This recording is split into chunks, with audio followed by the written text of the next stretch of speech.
სახელითა მამისაით და ძისაითა და წმინდისა სულისაით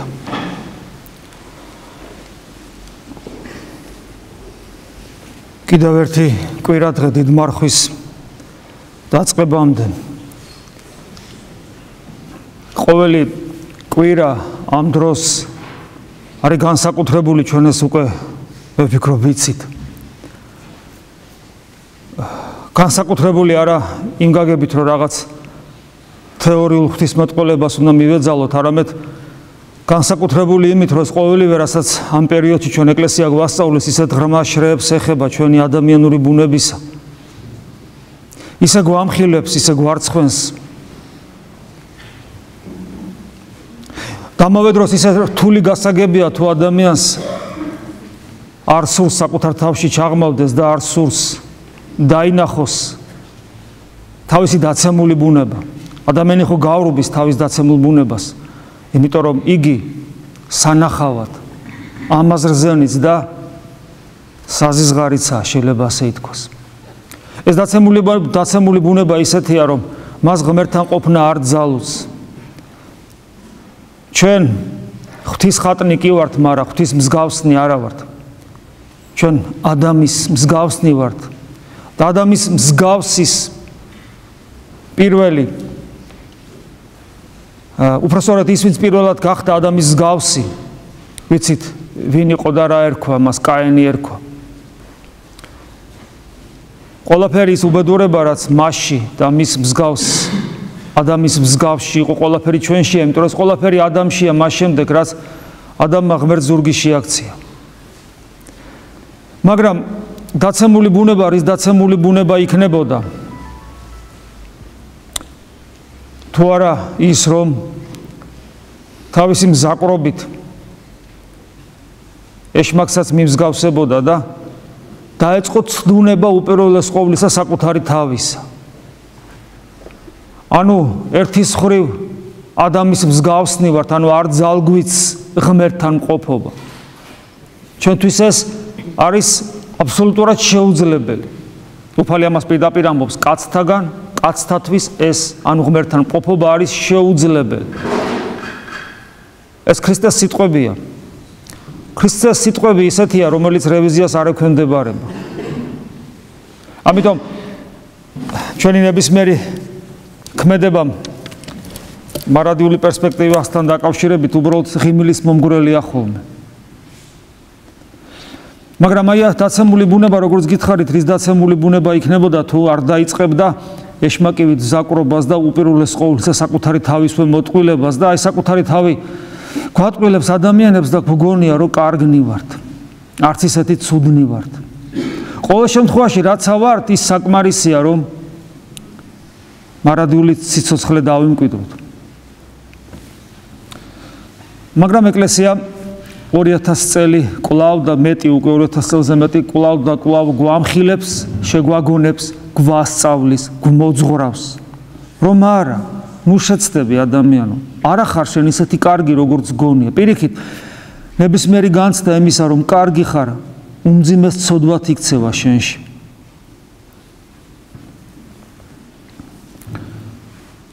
წინა კვირა ზაქეს კვირა იყო და ჩვენ გვასწავლა ეკლესიამ რომ იმისათვის რომ უფლის ტკივილები განვიცადო და მას თანაველმოთ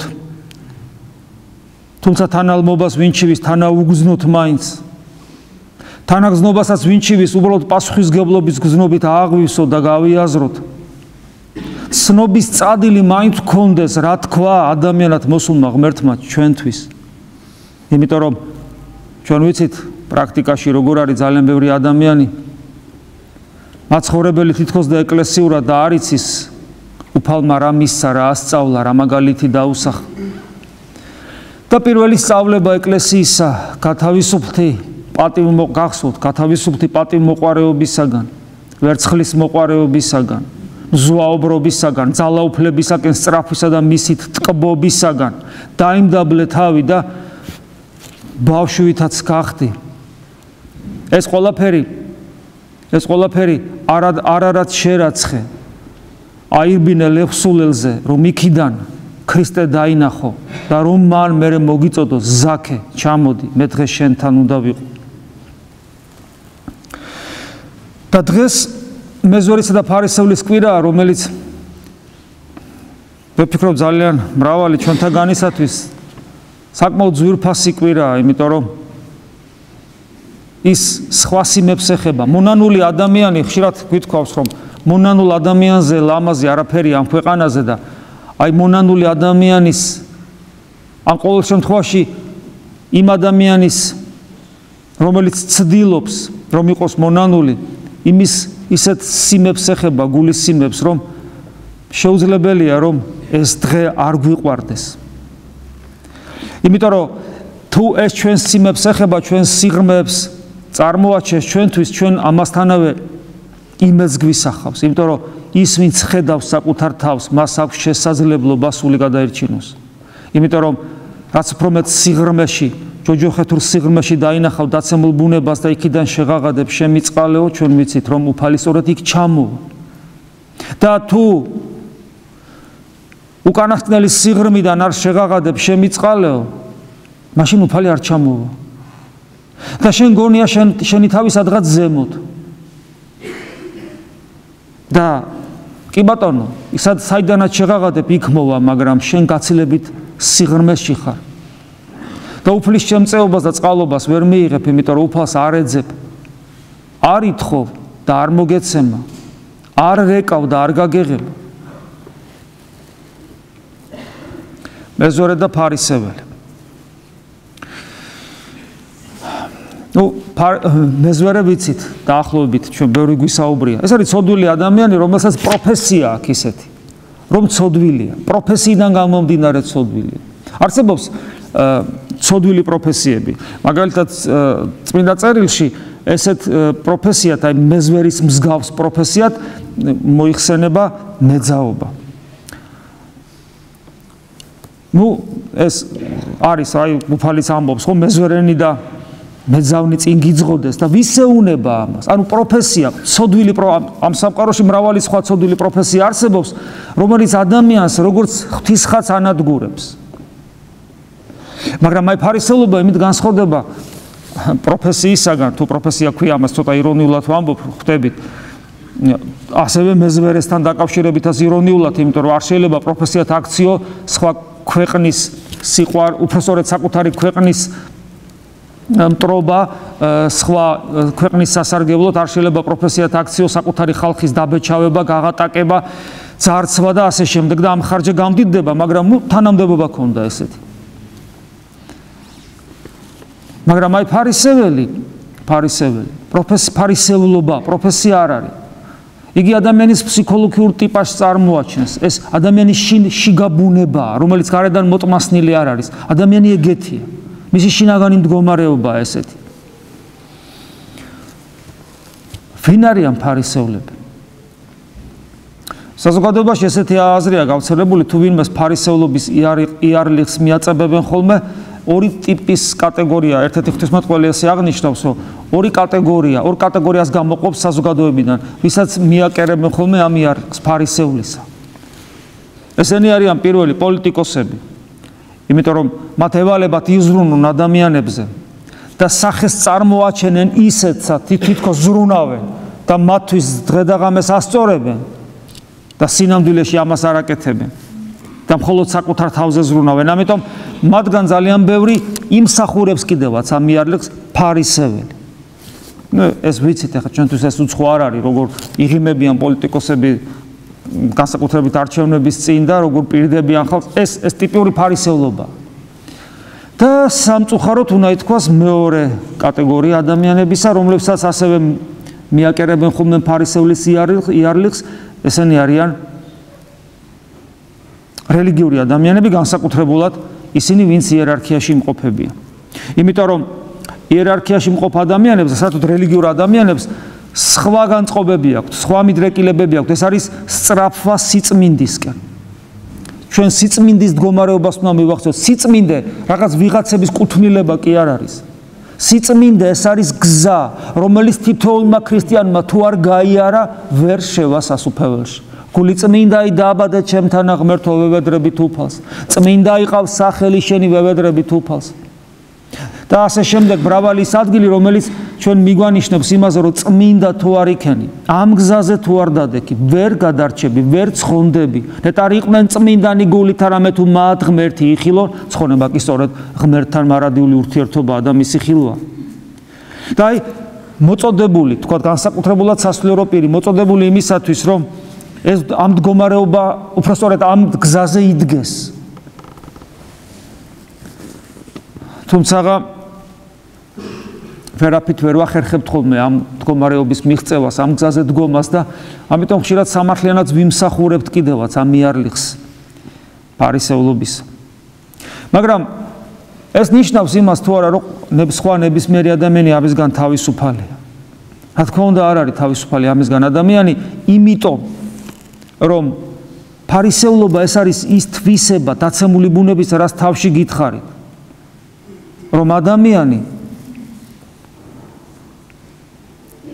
არის დაცემული და ვერ ხედავს და მეტიც ვერ ხედავს იმიტომ, რომ საკუთარ თავს აცდუნებს და საკუთარი თავი კარგი გონი.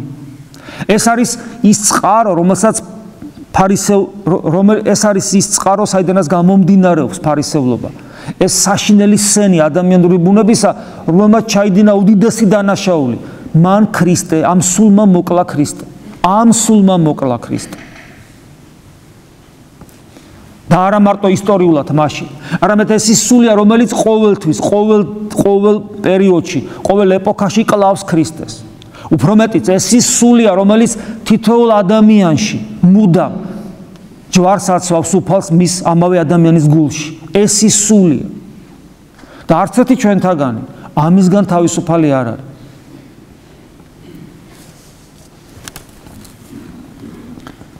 ფარისეველი აუცილებლად კაცთმოთნია.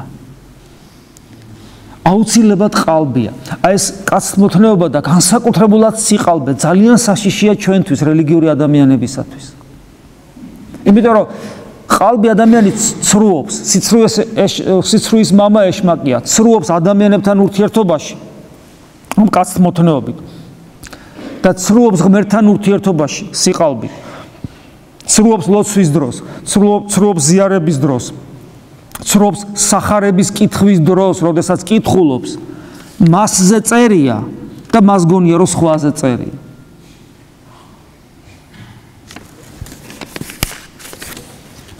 ანგარებიანობა, ესეც ფარისევლობის ერთ-ერთი გამოვლინება. საკუთარ თავზე დიდი წარმოდგენა, რომელიც არის ერთ-ერთი უსაშინლესი უნება თითოეული ჩვენთაგანისათვის. თითოეული ჩვენთაგანს თავისი საზომის რაღაც ნიშნული, რაღაც გარკვეულ სიმაღლეზე აქვს. თითოეული ჩვენთაგანი რაღაც ამ სიმაღლეზე ვიმყოფებით. რას ნიშნავს სიმაღლეზე მყოფობა? ეს ნიშნავს იმას, რომ გადმოხედვის შესაძლებლობა გაქვს. სიმაღლეზე მყოფი ადამიანს შეუძლია გადმოიხედოს. და რო გადმოიხედავ, ვის დაინახავ? რა თქმა უნდა იმას, ვინც ამ ნიშნულის ქვემოთ არის. თუ ძალიან უგუნური ხარ, ეს ნიშნული იმ ხელაზეა, რომ ყველა ადამიანი ამ ნიშნულის ქვემოთ არის. და თუ ცოტა გონიერება ყოფნის, ზოგიერთ ტოვებ ამ ნიშნულის ზემოთ, განსაკუთრებულად იმათ, ვინც გარდაცვლილები არიან უკვე, იმათ ზემოთ ტოვებ. ხოლო შენს თანამედროვეები არ გემეტება, შენ ზემოთ იყვნენ, არაფრით არ გამოვა ეს. იმიტომ რომ ეს ნიშნული ისეთი ცუდი რამ არის, როგორც კი ცოტათი ზემოთ აწევს, ზემოთ და ზემოთ მიიწევს. ეს არის საკუთარ თავზე წარმოდგენის საშინელი ვნება. არა და წმინდა მამები სხვა რამეს გვასწავლიან რატომღაც. ისინი ამბობენ, რომ აი ერთი სულით ამბობენ. შეიძლება ერთმანეთს საერთოდ არ იცნობენ. შეიძლება ისეთ ეპოქაში მოღვაწეობდნენ, რომ არანაირი კომუნიკაციის საშუალება არ იყო და თქვა ერთმა და მერე თქვა სხვა გარკვეული პერიოდის მერე და საერთოდ არც გაუგია ამან, რომ ის თქვა და შემდეგ კიდე სხვა თქვა და როგორც წესი ყველა ამბობს ამას, რომ ერთ-ერთი უმთავრესი ნიშანი ქრისტიანისა თუ მას ცხონება უნდა არის ის, რომ საკუთარი თავი ჩათოლოს ყველაზე უარესად. მეც ყველა ადამიანზე უარესად კი არ ამბობენ ხოლმე. ყველა ქმნილებაზე უარესად. ამას სხვადასხვა გამოვლენებები აქვს სხვათა შორის. ერთ-ერთი გამოვლინება იმისა, რომ შენ ყველაზე უარესად ჩათოლო, თავიცით რა არის? რომ ყველას ცხონება გინდა. როგორ ყველასი? უღმერთოებისაც, ეკლესიის მტრებისაც, მწვალებლებისაც, სამშობლოს მტრებისაც. კიდევ ვიმეორებ, ერთ-ერთ ათონელ მამას უსმენდი ამას წინა და ის ხას უსვავს. თუ ადამიანი სწორი სულიერი ცხოვრებით ცხოვრობს და თუ მას ეს ნიშნული ზემოთ არ უდგავს სადღაც, მას ყველას ცხონება უნდა და აკონკრეტებს, ეშმაკის ცხონებაც კი უნდა. ისიც კი ებრალება. მე კიდევ აგრძელებს, აი კენჭს რო დაინახავს, კენჭი, ეს ხო უსულოა ეს კენჭი. ისიც უნდა რომ 60-ის, ნუ ეს თითქოს აბსურდია ერთის ხრი, მაგრამ ისიც არ უნდა რომ დარჩეს ღმერთის სიყვარულის მიღმა. ეს არის ის მდგომარეობა, როცა ადამიანი ყველა ქმნილებაზე უფრო დაბლა აყენებს საკუთარ თავს და ესე დროს ადამიანს თავისი ნიშნული აქვს ფსკერზე. ეხლა რის ფსკერზე ხვდებით ალბათ. ამას ქვია ჯოჯოხეთის ფსკერი. ოღონ აქ ერთი ნიუანსია, რომ ჯოჯოხეთის ფსკერი არა აქვს. იგი უსასრულობაში დაინთქმება. ადამიანი შეიძლება შეწუნდეს, ეს რებს გველაპარაკება, შეიძლება შეწუნდეს. ესე იგი რა ვინა ვართ მაშინ ჩვენ? გააპროტესტოს ადამიანის შინაგანმა, ვინა ვართ აბა ჩვენ? როგორ ჩვენ ადამიანები არა ვართ? მე ხშირად მომყავს ამ დიდებული ადამიანის სიტყვები. ორი მიზეზის გამო, ჯერ ერთი სამი მიზეზის გამო. პირველი ის რომ გენიოსია, მეორე ის რომ მართლმადიდებელი არ არის და იმიტომ რომ ხანდახან არის ხოლმე რომ როცა საუბრობთ შეიძლება ზოგს გქონდეს განცდა რომ მართლმადიდებლები ამბობენ ამას და სხვები არა, ის კათოლიკია. და მესამე მე იმიტომ რომ ის ძალიან დიდი მეცნიერია, ბლეს პასკალი. კიდე გავიმეორებ მის სიტყვებს. ადამიანი გრძნობს თავის უბადრუკობას. ხე თავის უბადრუკობას არ გრძნობს. ადამიანი გრძნობს თავის უბადრუკობას და მისი სიდიადეც ეს არის სწორი. ანუ ეს არის ნებისმიერი გონიერი ადამიანი ხვდება ამას, რომ ადამიანი იმის გამო, ორი რამის გამო, ჯერ ერთი იმის გამო, რომ არაფრისაგან ახარ შექმნილი, არაფრისაგან. ამას ამბობს ქრისტიანობა, თუმცა ამას ამბობს ფიზიკაც. არაფრისაგან ახარ შექმნილი, ამიტომ უკვე არ სითხარ არარაობა. მთელი შენი ეს ელემენტარული ნაწილაკებით და უჯრედებით შედგენილი მთელი შენი სხეული და მთელი შენი შინაგანი არსება არაფრისაგან არის შექმნილი. და მეორე, იმიტომ ხარ არარაობა, რომ ღმერთს უნდა გავდე და საერთოდ გავხარ კი არა, მასთან ყოფნის უნარი საერთოდ არ აგავს. ანუ ზნეობრივი თვალსაზრისითაც არარაობა ხარ. აბა რა მაქვს ადამიანი იტყვის? ღირებულება გაქვს ძალიან დიდი. ღირებულება გაქვს ისეთი, რომელიც თელ სამყაროს, თელ მეტაგალაქტიკას გადასწონის. აი ეს ღირებულება გაქვს. ადამიანი გაოცდება როგორ, ესე იგი თან არარაობა ვარ და თან ღირებულება მაქვს ხო? ეგ არის საოცრება. ეგ არის ის ანტინომია, რომ თან არარაობა ხარ და თან საოცარი ღირებულება გაქვს. ღმერთის მერე პირველი ხარ. მაგრამ ეს სწორედ ამძაფრებს შენ არარაობას, რომ ღირებულება ძალიან დიდი გაქვს, ღმერთის ხატი ხარ. და მსგავსით ხან ვინა ვართ და ხან რა ვართ. და ძალიან შორს ვართ მისგან, ღმერთისაგან. კიდევ ერთი რაც ფარისეულობას წარმოაჩენს, ეს არის ის, რომ ჩვენი გარეგანი ცხოვრება შინაგანს არ შეესაბამება. ჩვენ შინაგანად ხვანი ვართ, გარეგნულად ხვები ვართ. მაგრამ ეს არის საერთოდ თანამედროვე ცხოვრების წესი შეიძლება ითქვას და ამას ოფლის კანონიც. თანამედროვე ცხოვრების წესი, როგორ ცხოვრობს თანამედროვე სამყარო? როგორ ცხოვრობენ საერთოდ აი თანამედროვე სიტყვა რო ვიხმაროთ, თანამედროვე ინსტიტუციები. იგივე ბანკები, სარეკლამო სააგენტოები, საწარმოები მცირე თუ დიდი საერთოდ. როგორ ცხოვრობენ? აბა გაიხსენეთ ეს საყოველთაო ღიმილი. ეს თანამედროვე კულტურაში არსებული ეს მლიქვნელობის სული, კაცთმოთნეობის სული, ეს ხო ესია. სხვა დროსაც ესე იყო, მაგრამ რას დრო გადის, უფრო და უფრო ესე ხდება. მომგები ამ პოზიციაში გაყენებს ეს. ყველა მიცის თანამედროვე, რომ თან ადამიანი იმასაც ეგოობა, რომ ეს ღიმილი არ არის გულწრფელი. მაგრამ ეს ღიმილი თვე პასუხობს. ყველა ერთმანეთს ატყვილებს, ყველა ერთმანეთს მომხმარებლად უყურებს. სიწმინდის გაგება აღარ არსებობს. მაგრამ მეორე მხრივ ჩვენ ვიცით რომ მიუხედავად ამისა რომ ყველა ამ დამღით არის, მაინც მიუხედავად ამისა ყველაზე მეტად ამ იარლიხს ჩვენ გვაწეპებენ ხოლმე. ცუდია ეს თუ კარგი? მე ვფიქრობ ეს ძალიან კარგია. იცით რატომ არის კარგი? აი სხვას რასაც პატიებენ, ეს სარეკლამო აგენტს, ან თქვა ბანკის თანამშრომელს, რასაც აპატიებენ, ხდელს ხო იმას არ აპატიებენ. ცუდია ეს თუ კარგია? კარგია. კარგია რომ არ გვაპატიებენ იმას. მეცით რატო არ გვაპატიებენ? იმიტომ რომ ნებისმიერი ადამიანი რა ჯოჯოხეთშიც არ უნდა იმყოფებოდეს, მისი სული ჯერ კიდევ ცოცხალია. ღვთაებრივ, არა ადამიანურ, მაგრამ ღვთაებრივ რეანიმაციას ექვემდებარება და ამიტომ ის სული ყვირის იმას უნდა. მე ვდგუნავ, მაგრამ უნდა. მე ვერ ვდგუნავ, მაგრამ მასვე უნდა. უნდა ოღონ მიშველე ყვირის.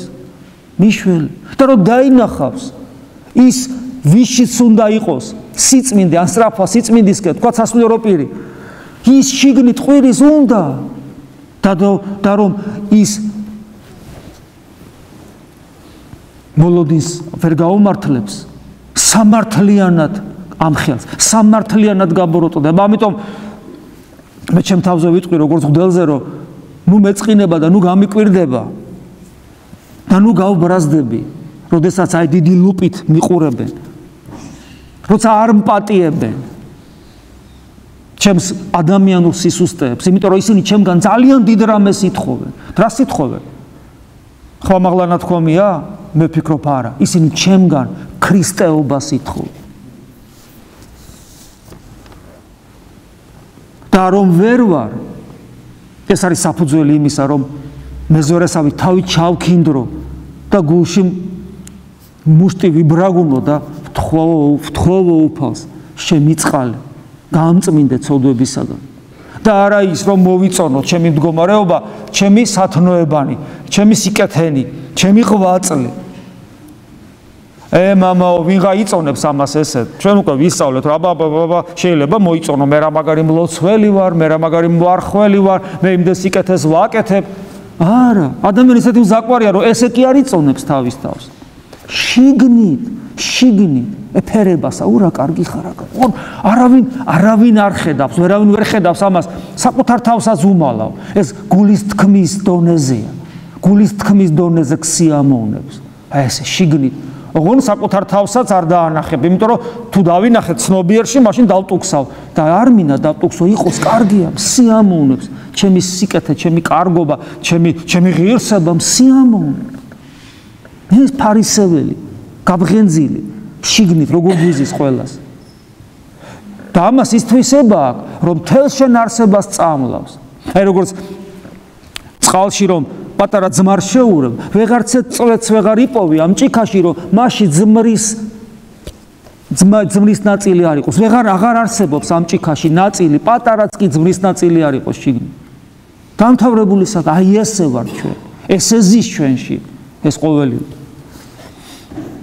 და მე თუ დავრწმუნდი მე როგორც ფარისეველი, რომ მე მართალი ვარ და ჩემ სიწმინდეში, ანუ ერთია რომ იქ ვდგუნა ვერ ვძვი, მაგრამ თუ მეგონა, თუ მართლა მივიღე ეს და მართლა დავრწმუნდი რომ წმინდა ვარ და მართალი ვარ და კეთილი ვარ და ღირსეული ვარ და აბა რა სამაგალითო ვარ, აბა ეს მდგომარეობა უკვე ისეთ სიტყვათ იწოდება, რომელიც თითქმის უკურნებელი სენია ყოველი ქრისტიანისათვის. ამას ხიბლი ეწოდება. ხიბლი ეს არის პირდაპირ დემონური მდგომარეობა. დემონი ეშმაკი სად არის წარმოედგინე და თავისთავად მაინც მოსწონს. ამიტომ ეს ძალიან საფრთხილოა. ერთი თანამედროვე ღვთისმეტყველი ძალიან კარგ დილემას აყენებს ფარისევლის წინაშე. ვიყოთ თუ მოვაჩვენოთ. ძალიან საინტერესოა. ანუ მე ვიყო ის რაც უნდა ვიყო, ანუ ქრისტეს ხატი და მსგავსი, ნამდვილად მიმბაძველი ჩვენი მაცხოვრისა, თუ მოვაჩვენოთ.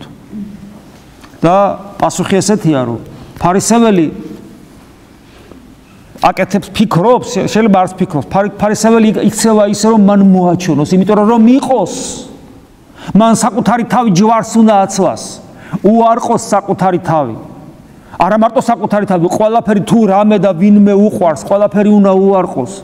მის გულში ადგილი არაფერს აღარ უნდა დაუტოვოს.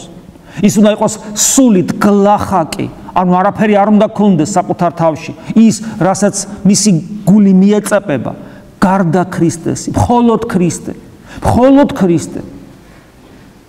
ჩვენ ღამე რო ავიხედებით, ვარსკვლავებს ვხედავთ და ვარჩევთ, აჰა, ეს ვარსკვლავი უფრო მაგრად ანათებს, ვიდრე ეს. იქ კომეტამ, ესე იგი, გაიქროლა. ვჯელობთ და საფუძველიც აქვს ჩვენ ვჯელობას. მოგწონს, არ მოგწონს, ვადარებთ, უპირატესს წარმოვაჩენთ, უდარესაც ვხედავთ. კარგად ვხედავთ, ცუდად ვხედავთ, ვტკბებით. აი მზე რო ამოვა, ეს ყველაფერი ქრება. არაფერი აღარ არჩება. რატომ? იმიტომ რომ მზე ამოვიდა. და მზე სიმბოლოა ქრისტესი. შენს სულში რო ქრისტე ამოვა, დამერწმუნე რომ აღარაფერი აღარ დარჩება, რომელიც შენს გულს მიაწებებს მასე და ამ ქვეყნიური ნებისმიერი სიამოვნება და ნებისმიერი საგანი, რომელიც შენ ვნებად გექცა და ამ ვნებებს სიამეთ მოყვარეობა და სახმართ მოყვარეობა ქვია, ყველაფერი ეს კბილის ჯაგრისა და კბილის პასტად გადაიქცევა, რომელიც გჭირდება, მაგრამ შენს გულში მას არასოდეს ადგილი არ ექნება. იმიტომ რომ მზე ამოვიდა. ამიტომ არის, როცა ჩვენ უამრავი პრობლემით მოვდივართ, ამ ქვეყნიური განსასწრებით, საცდურებით, ჩვენი მოწყენილობებითა და დეპრესიებით. იცით რატო? იმიტომ რომ მზე არ ამოსულა. თუ მზე ამოვიდა, რა დეპრესია, რა მოწყენილობა, რა შიში, რა წუწუნი, რა ტკივილი, რა უიმედობა, რა შეურაცხყოფის განცდა ვიღაცამ შეურაცხო თურმე. სასაცილოა, მზე ამოვიდა, დამთავრდა. ქრისტესთანავა. ესეთი დილემა, მსგავსი დილემა, ცოტა განსხვავებული თანამედროვე სამყაროს წინაშე ესე დგას. ვიყოთ თუ ვფლობდეთ. ეხლა რატო ვფლობდეთ და ეს კარგად ამბობს ეს ღვთისმეტყველი, რომ იმიტომ რომ მოვაჩვენოთ ეს უკვე წარსულია, გესმით რა სამყაროში ვიმყოფებით? იმიტომ რომ აი ფარისეველი აჩვენებს, კეთილია, ზნეობრივია, სიკეთესი იქს, პატიოსანია, ადამიანური ღირსებები აქვს. დღეს უკვე ეს აღარ არის. ზნეობრივი ნორმები გამქრალია, ნიველირება მოხდა, ყველაფერი გათანაბრდა. აღარ არსებობს ზნეობრივი და უზნეო. ყველაფერი დარღვეულია. ამიტომ რა დროს არაფერს აღარ ვაჩვენებ. ვფლობდე, მინდა და მორჩა. აი თანამედროვე სამყაროს წინაშე ეს დილემა ვიყოთ თუ ვფლობდეთ და ჩვენ ვიცით რომ როგორ რის სასარგებლოდ ხდება ამ დილემის გადაწყვეტა. ვფლობდე, მე მინდა, მორჩა. რა უნდა ვიყო? იმიტომ რომ გამიგია რომ ადამიანი უნდა იყო, ანუ ღვთისხატიო და აბა ეხლა წარმოგიდგენიათ რა რთულია იყო ადამიანი. იმიტომ რომ თურმე ეს ღვთისხატი ყოფილა, თურმე ქრისტეს უნდა მიემსგავს. რა დროს ეგ არის, როცა მინდა. ხოლო ფარისეულობა თანამედროვე ყოველ შემთხვევაში ესეა და ალბათ ყოველთვის ესე იყო, მოჩვენებითობასთან ერთად, იმიტომ რომ მე უნდა მოგაჩვენო, რომ კარგი ვარ. ეს განსაკუთრებულად გვემუქრება ჩვენ ქრისტიანებს და განსაკუთრებულად სასულიერო პირებს. ხო, მე თუ არ მოგაჩვენოთ, რომ ქრისტეს გზაზე ვდგავარ, თქვენ ხო არ მომისმენთ? მაგრამ აი ადამიანის სული ისეთი უცნაურია, რაც არ უნდა მოგაჩვენოთ, რომ ქრისტესკენ მივდივარ და მოგატყვილოთ, რომ მე არ მივდიოდე, თქვენი გული დაგიდასტურებთ. ხო, ეს იტყვილება ეს კაცი. კი ლაპარაკობს, მაგრამ სინამდვილეში ესე არ არის. და მე პასუხს ვაგებ, გახსოვთ გუშინ ცისკარზე წავიკითხეთ, გიყვარმია პეტრეს ეუბნებ. ჰეუფალ, დამწყსე ცხოვარნი ჩემი. ეს ყოველი სასულიერო პირის. აი რა ვქნა, რა დავარქვა ამას. ეს არის ის, რითაც ჩვენ განგვიკითხავენ. იმიტომ რომ თუ ჩვენ ქრისტეს ცხოვარს არ დამწსავთ, რას ნიშნავს დამწყსე ცხოვარნი ჩემნი? ანუ ის ადამიანი, რომელიც მოვიდა შენთან და ღმერთს ეძებს, ქრისტესთან მიიყვანო. შენთან კი არ მიიყვანო. ქრისტესთან მიიყვანო და ამას თუ არ გააკეთებ. და თუ შენი ბრალეულობის გამო დღეს ხსენებული წმინდა იონე ოქროპირი ამბობს, რომელიც ფარისევლური სულის მსხვერპლი გახდა ქრისტესავით. სწორედ იონე ოქროპირი ამბობს, რომ თუ შენი მიზეზის გამო ვიღაცამ ვერ მიაღწია, შენც მასთან ერთად აღმოჩნდები იქ, სადაც ის იქნება.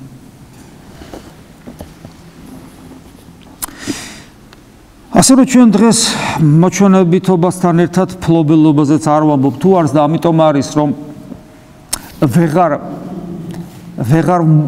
ვეღარ თამაშობთ კიდევაც ხანდახანდა ამიტომ აი აქედან გამომდინარეც არსებობს ის უზნეობის გამოვლინებები და სხვადასხვა ფორმები რომლებიც შეიძლება ეკლესიაში არსებობდეს რომლებსაც გვიყიჟინებენ ხოლმე იმიტომ რომ მარტო მოვაჩვენო არ მინდა კიდევაც ვფლობდე და ეს ვფლობდე უკვე ამას ოფლის ის სულია რაც დღეს გარშემო არის ამიტომ ვეღარ ითმეს ის სული მართავს ხშირად ადამიანს მათ შორის სასულიერო პირს და არა იმიტომ რომ ქრისტეს სული არ არის მე რა რომ ღუდელი ხარ შეიძლება იყო ღუდელი და ქრისტეს სული არ იყოს შენში მე რა ეს ყველაფერში ერთ-ერთი რაშიც ის ვლინდება იმიტომ რომ იყოს ქრისტეს სული ეს უმაღლესი სათნოება ერთ-ერთი პავლე მოციქული ამბობს ვისაც სული ქრისტესი არ აქვს იგი არ არის ომისი და უმაღლესი სათნოება ერთ-ერთი და დასაწყისი ნებისმიერი სიბრძნისა და სათნოებისა რა არის შიში ღვთისა და როცა ვხედავთ იმ მაგალითებს როდესაც სასულიერო პირს არ ეშინია ღმერთის და ეს ვლინდება მის უგრძალველობაში საკურთხეველში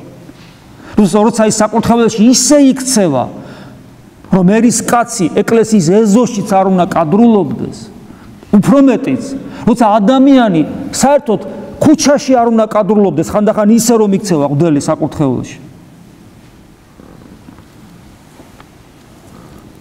თუ მე ვარ ესეთი პირველი მე მომხსნან ჯვარი და გამაგდონ ეკლესიიდან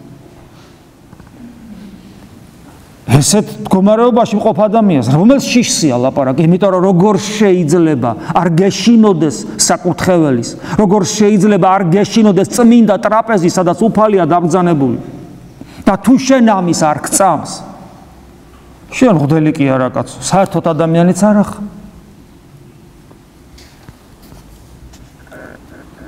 საერთოდ ფარისევლობა ზოგად ადამიანური სცენია მაგრამ ყველას კი არ ემუქრება არიან ადამიანთა ის კატეგორია არსებობს ადამიანთა ის კატეგორია რომელსაც ფარისევლობა არ ემუქრება ვინ არიან ეს ადამიანები ჰედონისტები ანუ ის ადამიანები რომელთა ცხოვრების საზრისი ხორციელი სიამოვნებით ტკბობა და რომელთა ცხოვრების არსი და საზრისი ხორციელი სიამოვნება აი ძალიან ვულგარულად ვიტყვი ღორს ფარისევლობის საფრთხე არ ემუქრება ადამიანი თუ პირუტყული ცხოვრებით არის გამსჭვალული და მხოლოდ ერთი რამე აინტერესებს რომ ის სიამოვნოს სხვადასხვა ხორციელი სიამოვნებებით და მისი ცხოვრების კრედო ეს არის ხა მე გასმით რომ ბოლომდე ესეთი ადამიანი არ არსებობს აქედან გამომდინარე ბოლომდე დაცული ფარისევლობისგან არ არსებობს იმიტომ რომ ღორი ვერასოდეს ვერ გახდება ფარისეველი გამორიცხულია რა ფარისეული მაგრამ ეს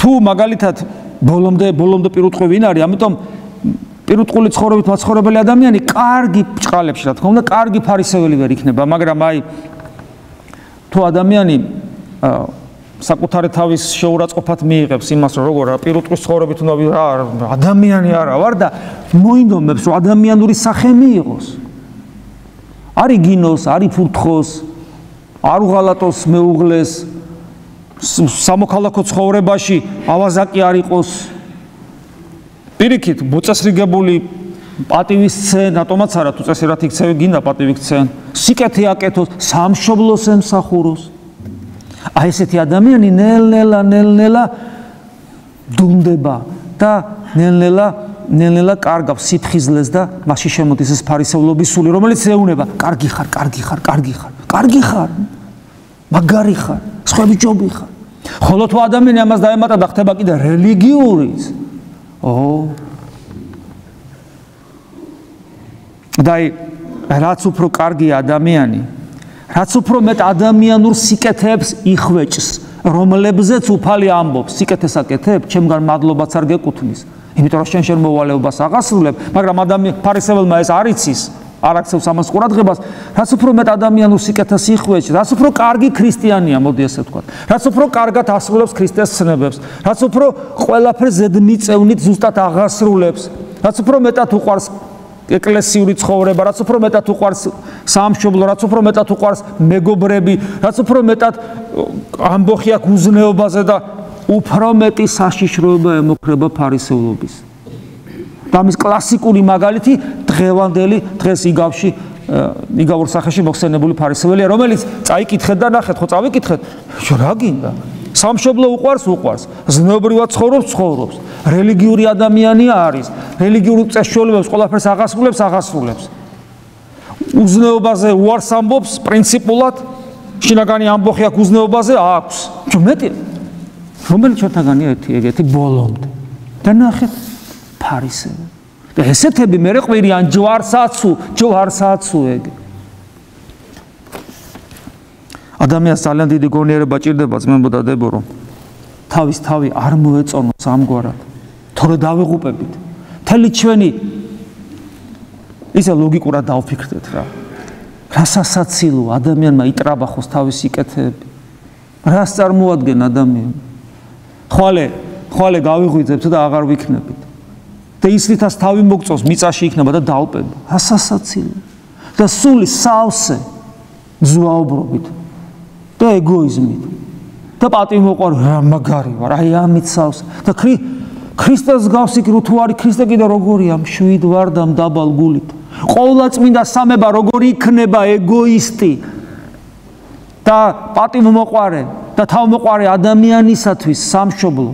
როგორ იქნები მეოთხე ყოვლადწმინდა სამებასთან, როდესაც მამა ბოლომდე წირავს თავის თავს ძეს და სულიწმინდას, ძე ბოლომდე წირავს თავს მამას და სულიწმინდას, სულიწმინდა ბოლომდე წირავს თავს მამას და ძეს და არც ერთი ყოვლადწმინდა სამების პირთაგანი არ ცხოვრობს საკუთარი თავისათვის, არამედ ცხოვრობს დანარჩენი ორისათვის. იქ როგორ იქნები შენ ეგოისტო, ამპარტავანო, პატივმოყვარე ადამიანო საკუთარ თავს ვეუბნებ. როგორ ვერ იქნები, უცხო გარემო იქნება შენთვის, როგორც თევზი ჰაერში ვერ ძლებს.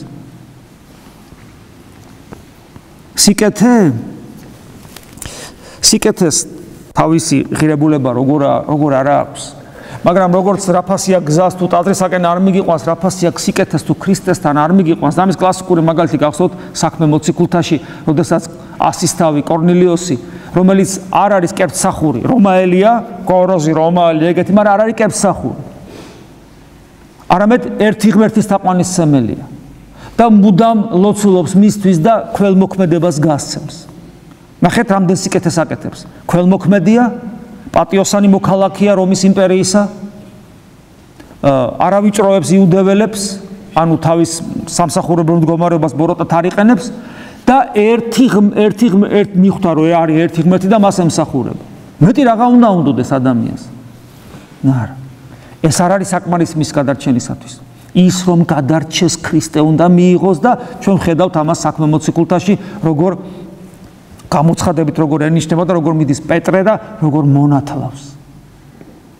ანუ კორნილიოსის სიკეთეებს საყოფაცხოვრებოს, სამოქალაქოს ანუ ზნეობრებს და რელიგიურს მხოლოდ იმიტომ ჰქონდა ფასი, რომ მას ქრისტეს შეეცლო და ქრისტეს წინაშე თავი დაედრიკა. მიზანი როცა ქრისტეა. რატომ? იმიტომ რომ ის ყველაფერი ვისთვისაც ეს კეთდება და რის გამო ჩვენ საერთოდ არსებობ, ის ადამიანად მოვიდა და მას იესო ქვია. და შენ თუ მას არ მიიღებ დამთავრებული საქმე, ეს ყველაფერი სიყალბე გამოდის. და ეს სწავლება, რომ ჩვენ სიკეთე მხოლოდ მაშინ აქვს და გარეგნულ წესებს, კეთილ წესებს. ეს სწავლება მაშინ აქვს ფასი, როცა ის ქრისტესთან მიგვიყვანს. ეს არის წითელ ზოლად რო გაზდევს წმინდა წერილის და აი პავლე მოციქულის გალატელთა მიმართ მეხუთე თავი და წაგიკითხავთ პატარა ამონარიც. ნახეთ როგორ ამბობს თანახე რა მწარე სიტყვებია, განქარვებულ ხართ ქრისტესაგან, რომელნი ეგე ჟულითა განმართლდებით. ანუ თუ შენი გარეგნული ცხოვრების წესით ფიქრობ, რომ მართალი კაცი ხარ, ამით ხარ მართალი. მაშინ შენ განქარვებული ხარ ქრისტესაგან. ანუ კარგავ შენ ქრისტეს, ანუ მარადიულ სიცოცხლეს ღმერთში. ასია. ვეცადოთ რომ საკუთარ თავში აღმოვაჩინოთ ეს ყველაზე საშინელი, აი მართლაც გველის წიწილი, რასაც ფარისევლობა ქვია, იცოდეთ და ვიცოდეთ, არც ერთი ჩვენთაგანი ამისგან თავისუფალი არ არის. და რაც მეტ და ნახეთ, სიკეთეს არ აკეთებ, ცხოველს ემსგავსები. სიკეთეს აკეთებ და ფარისევლობის სული შემოდის. ადამიანობა დიდი ჯვარია, ამას იმიტომ ვამბობთ, რომ ისეთი პასუხისგებლო შეიძლება გაუკვირდეს ადამიანს რატო? იმიტომ რომ ღმერთნი უნდა გავხდეთ, ეს არის ქრისტეს სწავლება. და ამიტომ ვეცადოთ რომ ყველაფერში რასაც არ უნდა ვიქმოდეთ და ვაკეთობდეთ, ყველაფერი ეს იყოს იმ საძირკველზე და იმ საფუძველზე, რომელსაც სიმდაბლე, საკუთარი უღირსობის განცდა ქვია. და განსაკუთრებულად ეს ღმერთთან და ადამიანთან ურთიერთობაში არავის არ შევხედოთ, არც ერთ ადამიანს რაღაც სიმაღლიდან. და ღმერთთან ურთიერთობაში არ გვეგონოს, რომ ღირსნი ვარ.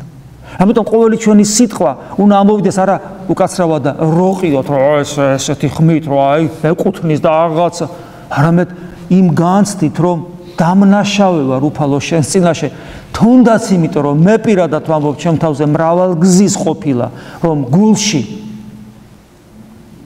გოლგოთა აღიმართა და ჯვარს გაცვი. როგორ შეიძლება? პეტრემ ერთხელ უარყო ქრისტე, სამჯერ სიტყვით, მაგრამ ერთხელ და მთელი ცხოვრება ტიროდა. მე რომელმაც სამჯერ კი არა, 300,000 ჯერ უარყავი, როგორ შეიძლება, რომ ოდნავ მაინც თავი აღვიმაღლო და თავი დამნაშავეთ არ ვიგზნო. აი ეს განცდა, რომელიც არის არა რაღაც მოგონება, არამედ რეალობა ყოველი ადამიანისათვის. და ასევე ყოველი ადამიანში ქრისტეს ხატის დანახვა და ამიტომ ზემოდან ყურების აღძალვა მის მასზე საკუთარი თავისათვის, ეს არის ის საფუძველი, ანუ სიმდაბლე, რომელიც დაგვიფარავს ამ საშინელი სენისაგან. და მხოლოდ ამ შემთხვევაში შევძლებთ, რომ ნელ-ნელა ნაბიჯ მივუახლოვდეთ იმ დღეებს, რომელსაც ქრისტეს უნებები ქვია, განვიცადოთ, თანაუგრძნოთ, თანაველმოთ, რომ შემდგომში მოციქულებთან ერთად მისი აღდგომით გავიხაროთ. ამინ. მადლი უფლისა ჩვენისა იესო ქრისტესი და სიყვარული ღმრთისა და მამისა და ზიარება სულისა წმინდისა იყოს თქვენ ყოველთა თანა. ამინ.